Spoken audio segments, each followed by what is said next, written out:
ایک دن حضرت صلی اللہ علیہ وسلم لوگوں میں تشریف فرما تھے کہ آپ کے پاس ایک شخص آیا اور پوچھنے لگا کہ ایمان کسے کہتے ہیں۔ آپ صلی اللہ علیہ وسلم نے فرمایا کہ ایمان یہ ہے کہ تم اللہ پاک کے وجود اور اس کی وحدانیت پر ایمان لاؤ، اور اس کے فرشتوں کے وجود پر، اور اس اللہ کی ملاقات کے برحق ہونے پر، اور اس کے رسولوں کے برحق ہونے پر، اور مرنے کے بعد دوبارہ اٹھنے پر ایمان لاؤ۔ پھر اس نے پوچھا کہ اسلام کیا ہے؟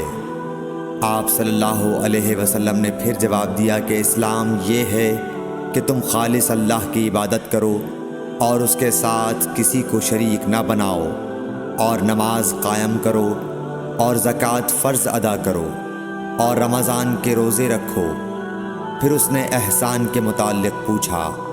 آپ صلی اللہ علیہ وسلم نے فرمایا، احسان یہ ہے کہ تم اللہ کی عبادت اس طرح کرو گویا تم اسے دیکھ رہے ہو۔ اگر یہ درجہ نہ حاصل ہو تو پھر یہ تو سمجھو کہ وہ تم کو دیکھ رہا ہے۔ پھر اس نے پوچھا کہ قیامت کب آئے گی؟ آپ صلی اللہ علیہ وسلم نے فرمایا کہ اس کے بارے میں جواب دینے والا پوچھنے والے سے کچھ زیادہ نہیں جانتا، البتہ میں تمہیں اس کی نشانیاں بتلا سکتا ہوں۔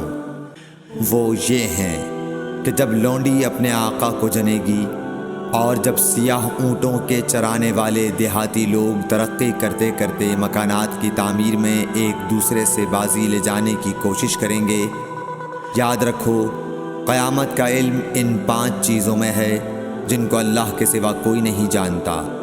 پھر آپ صلی اللہ علیہ وسلم نے یہ آیت پڑھی کہ اللہ ہی کو قیامت کا علم ہے کہ وہ کب ہوگی۔ پھر وہ پوچھنے والا پیٹھ پھیر کر جانے لگا۔ آپ نے فرمایا کہ اسے واپس بلا کر لاؤ۔ لوگ دوڑ پڑے مگر وہ کہیں نظر نہیں آیا۔ آپ صلی اللہ علیہ وسلم نے فرمایا کہ یہ جبرائیل علیہ السلام تھے جو لوگوں کو ان کا دین سکھانے آئے تھے۔ صحیح بخاری حدیث نمبر 50۔